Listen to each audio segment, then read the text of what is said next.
Hi, Calc people. Here we go. Moving right along into section 5.2, the definite integral.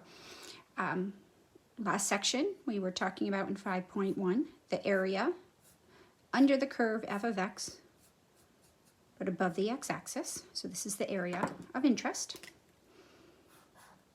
We estimated that area last time using rectangles. We're now going to move to some processes that will allow us to find this area exactly for a good collection of functions. So if f of x, if we start with a continuous function, no holes, breaks, or jumps, it's defined for every value in the interval of interest, then we define the definite integral of f of x over this interval to be the area. So the definite integral area is this area.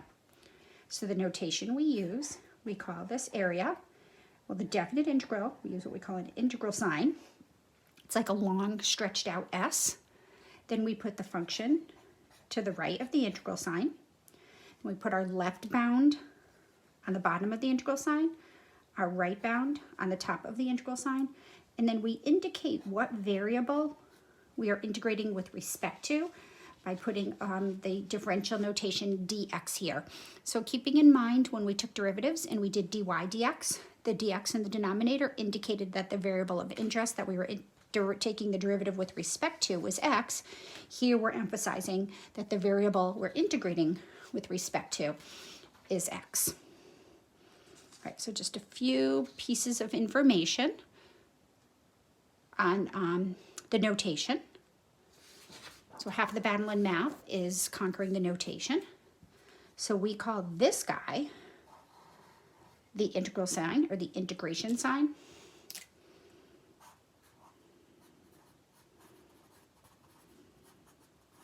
This is our integration symbol, our integration sign.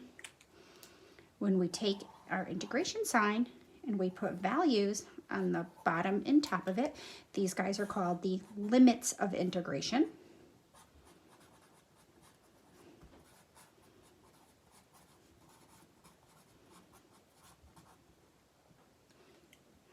The one on the bottom is called the lower integration limit.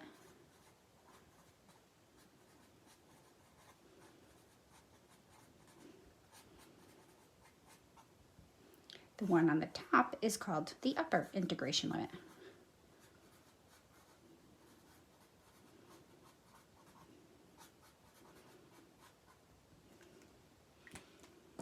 So now when we take the integral sign, we have our lower and upper integration limits, and we put our function. This function inside the integration is called the integrand. And then this part right here, this dx, identifies the variable of integration.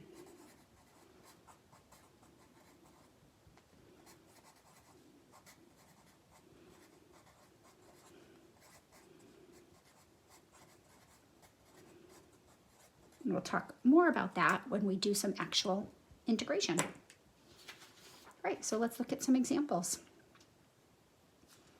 Now understanding what this notation means, let's evaluate the integral from 0 to 3 of the function 2x dx by interpreting it in terms of area. Well, here's my function, y equals 2x. 1, 2, 3, 4. 1, 3, 4, 5, 6. So this is my function, and what we're interested in is the area between 0 and 3. So I want to calculate this area. So geometrically, we see that this is just a triangle. So the base of the triangle is 3. We plug 3 into the function. My output is 6. So I'm just a little off here. Here we go. We'll make it look a little better. All right, so the height of my rectangle is 6. So therefore, the area of this rectangle is 1/2 the base times the height, which would be 1/2 of 18, which is 9. So therefore, the integral from 0 to 3, 2x dx is equal to 9. So a definite integral is just understood to be the area between the x-axis and this curve from x equals 0 to 3. Not too bad. It's not too bad when we have area that provides us with nice shapes like triangles. All right, let's try this guy. Same function, almost the same area. This time, I'm just interested in the area between 2 and 3. So from here to here. So now we have a trapezoid. So at 2, we are at 4, and at 3, we are at 6. Right, so we need to find this area. So there's several ways you can do it. You may know the template for the area of a trapezoid. You could always look up the template for an area of a trapezoid. Or if you notice, we could just use some clever math here. We could take the area that we found previously, which would be this entire triangle, and then subtract this guy right here, remove that. So let's do that. Let's see, this entire triangle, I'm gonna outline it in black. How about that? So if we do this and took this area, we already know that this area from the previous problem is 9. So the question is, what is this little area? Well, that little area is just itself a triangle. It's this triangle right here. So we could take that little area, which is 1/2, the base is now just 2, times the height, which is 4. So that little area is just 4. So therefore, the area of interest is the area inside this big black triangle, which was 9, and we take out the white unshaded part, which is 4. So that gives me the area of the shaded part to be 5. So therefore, the antiderivative, the integral, the definite integral from 2 to 3 of 2x dx is 5. Notice if you did the template for a trapezoid, the base of the trapezoid is 1. The smaller height is 4. The larger height is 6. Using trapezoids.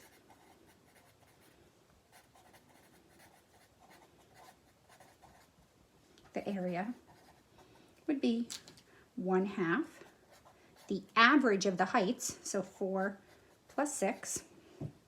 So not that 1/2 times the sum of the heights, which is the average height, times the base. So it would be 1/2 of 10 times 1, which is 5. We would get the same answer. So whatever works for you. All right, let's look at another one. All right, here we get a little tricky because you have to recognize what we're looking for here. Now in this section, everything can be done geometrically. They're not going to give you a shape that you can't do geometrically. So you may or may not recognize what this function is, what the integrand is. If you're not sure, I'm going to take a minute and I'm going to pop it into my calculator. I'm going to do the square root of 16 minus x squared. I'm going to graph this, but we have to be really careful. All right, so maybe this gives you some idea. It looks like there's a gap right here, but there's really not. What the graph of the square root of 16 minus x squared is it's just the upper half of the circle of radius 4 centered at the origin, or in other words, it's a semicircle with radius 4. So remember that your graphing calculators, your screens are not square, so it looks a little bit flatter than a semicircle, but it is a semicircle. So that's the area that we are looking for. So this integral represents this area right here. So you know the area for a circle, right? The area of a circle would be pi r squared, but we only have half of the circle. So this area right here is equal to half of the area of a circle with radius 4, which would be pi times 4 squared. So the area of the entire circle would be 16 pi, but we only want half of that. So it's half of 16 pi, which is 8 pi. So therefore, the definite integral of the function from -4 to 4 of the square root of 16 minus x squared is 8 pi. So just a little side note, y equals the square root of r squared minus x squared is a semicircle with radius r. So something you should be familiar with. Let's try another one. Again, basic shapes. Sometimes the simplest problems provide us with the most trouble because we forget the basics. Let's look at the graph of the absolute value of x and look at the area from -2 to 3. We have to know what the graph of the absolute value of x looks like. You may already know. If you're not sure, I'll show you where you can find this in your calculator. If you have a TI 83, 84, you can find it here. I'm going to go second math. So if I go to my, let me see, my math button. Nope, sorry, second catalog. If you look above the 0, you have a catalog button. That's what I meant to say. So go second catalog, and the very first function is absolute. So if you want to graph the absolute value function, you can use the second catalog and use the ABS, the very first entry in your catalog. There's the graph, and there's my graph of my absolute value function. So the absolute value function is just a v.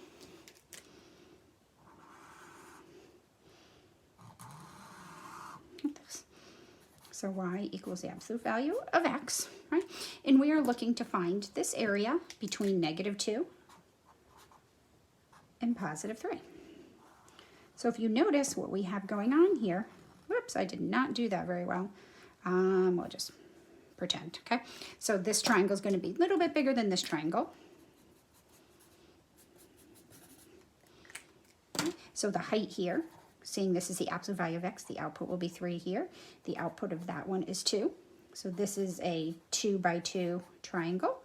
This is a 3 by 3 triangle. So the area is, well, the first triangle right here has area 1/2 the base times the height, plus the second triangle, which has area 1/2 the base times the height. So we are going to get 2 plus 9/2, which is equal to 13/2. So that shaded area is 13/2. So therefore, the integral from -2 to 3, the absolute value of x dx is equal to 13/2.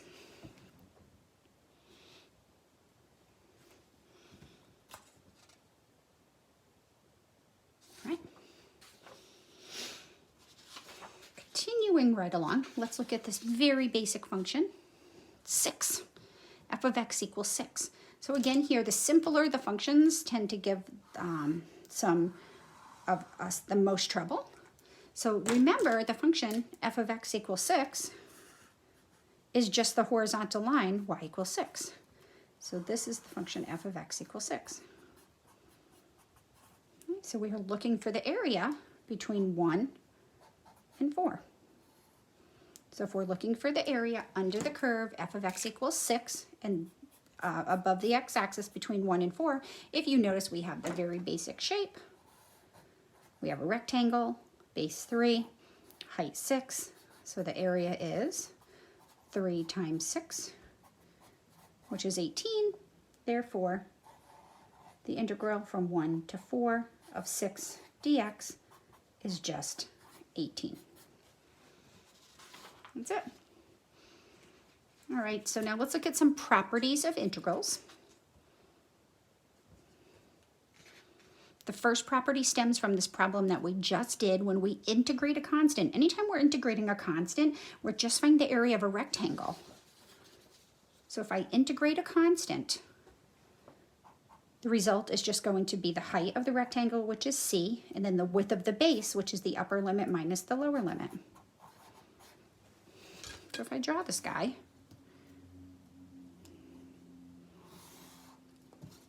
right, so here's the function f of x equals c. And if I'm looking for the area from A to B, We're just looking for that area. So that base would be b minus a, and the height would be c. So the area of that rectangle would be the height times the base, or the base times the height, which would be c times b minus a. All right, the integral of a sum is the sum of the integrals. So in other words, we can distribute an integral through a sum. If I have a sum of two functions, I can integrate the first, and then I can integrate the second. And this can come in handy when we have some more complicated functions, but we're going to just start with the simple one. Using this property, let's integrate from 0 to 3, x plus 4. Now we could go straight ahead and just graph x plus 4 and integrate that. Or we can use this property and say, you know what, let's integrate from 0 to 3, x dx, plus from 0 to 4, 4 dx. Well, this is just a constant. Oops, no, sorry, don't change that. 0 to 3. Don't change your integration limits.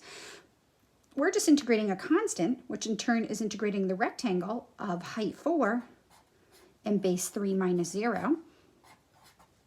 So this is just 12. But let's see what this guy is. Well, if we look at the function f of x equals x, it's just the diagonal line through the origin. So if I'm looking for the integral from 0 to 3, so from 0 to 3, we're looking for this area between the function and the x-axis. So notice that is just going to be 1/2 the base times the height, which is 9/2. So therefore, this integral from 0 to 3 of x plus 4 dx is the integral from 0 to 3 of x dx, which was 9/2, plus the integral from 0 to 3 of 4 dx, which is 12. And 9/2 plus 12, this is 24/2. It's going to be 33/2. There we go. All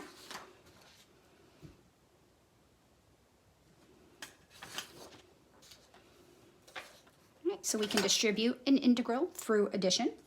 We can also distribute an integral through subtraction.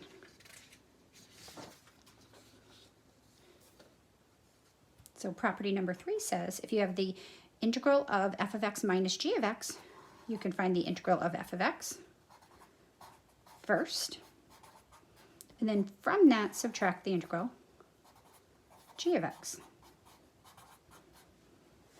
So let's use this property number 3 to evaluate this integral. It's the difference of two functions, so I'm going to do 0 to 3 x dx first, minus the integral from 0 to 3 4 dx. Oops, I forgot to click off something.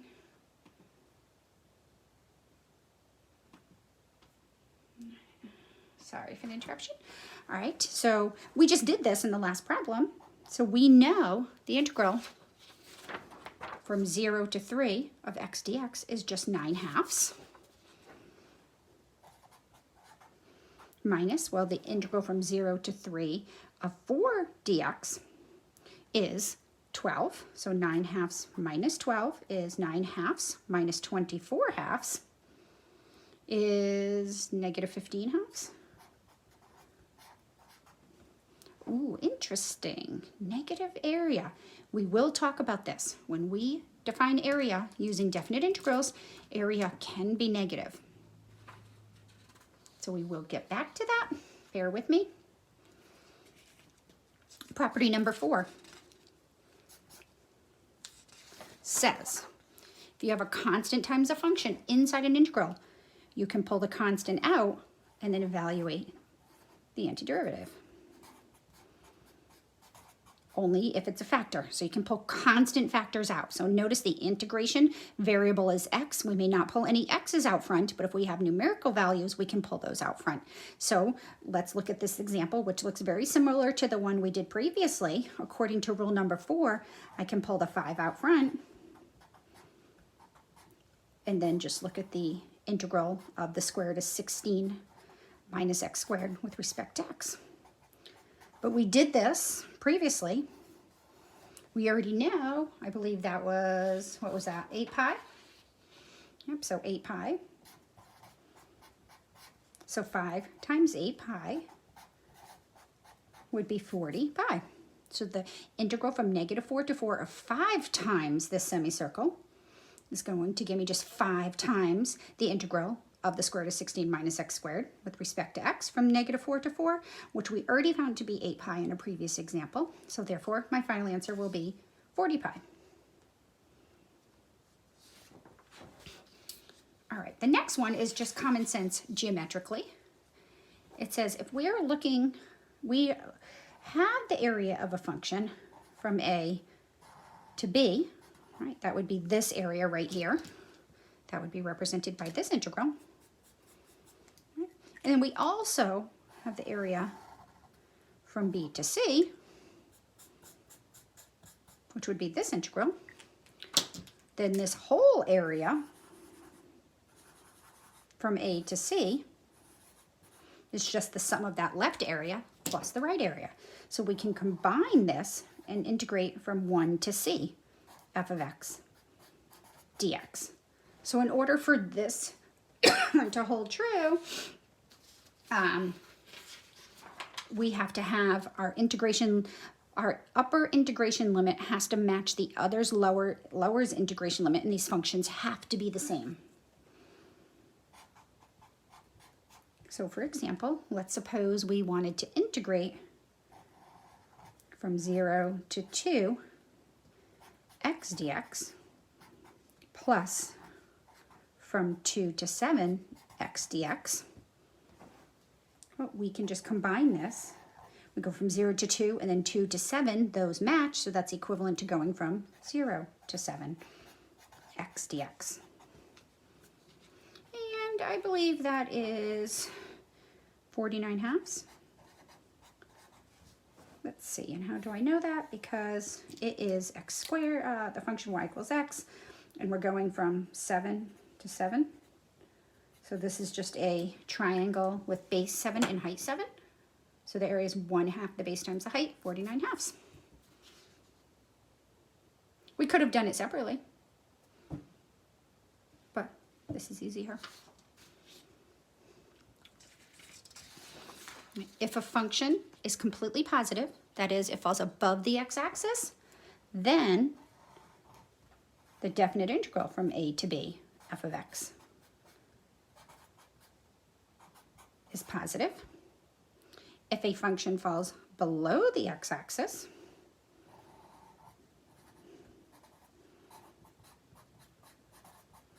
then the definite integral is negative. So defined this way, area below the x-axis is considered negative. So let's look at the function 1/2 x from 0 to -4. Right here. So it's still a triangle, but it's a triangle that falls below the x-axis. So we have to be really careful here. This area of this triangle is 1/2. Well, the base is 4. And the height is, well, this is the function 1/2 x, so this goes down to -2. So the length of this side is 2.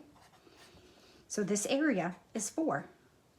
But the integral would be -4. Area below the x-axis is considered negative.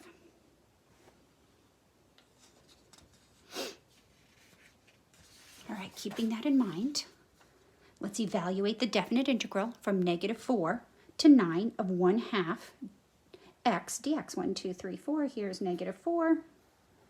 And then 1, 2, 3, 4, 5, 6, 7, 8, 9. 9, right? So we have two triangles. And we're going to do this separately. All right, this area we've already calculated. That's going to be -2. This will be 9/2. Right? So we already know that this area was 4. So now we just have to find this area. Right? So I plugged in 9 to get the height. And this bigger triangle has area 1/2 the base times the height. which is 81/4. So now this is considered negative, that's considered positive. So we would do -4 to 9, 1/2 x dx. Well, from -4 to 0, it falls below the x-axis, so we're going to treat that as its own entity.